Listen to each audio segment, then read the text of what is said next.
It's And like that's our philosophy. you get penalized for not doing rehab, basically. Yes. That's why we gut everything, basically. Because let's say you buy a 10 unit and the taxes are going to be 25 grand regardless. The city's just looking at it. They say it's a 10 unit, this location, Yes. they have their comps, taxes are 25 grand. Whether it grosses 400 grand or whether it grosses 200 grand, your taxes are 25 grand.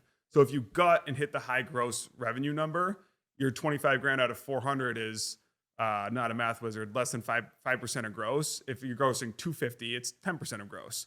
Correct. So that difference is your taxes are eating way more of your margin. Yeah, and then further, like your insurance goes down when you gut it. So now like your taxes are a lower percent, the insurance number is lower, and then in theory your maintenance is lower.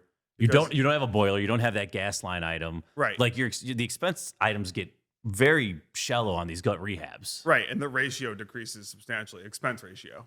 Yes, and your rents are higher, so like it's all percentage wise. Exactly. Right? Yes. So don't buy. I guess rule of thumb, like don't go buy some vintage 8-unit building and use a 32 expense ratio.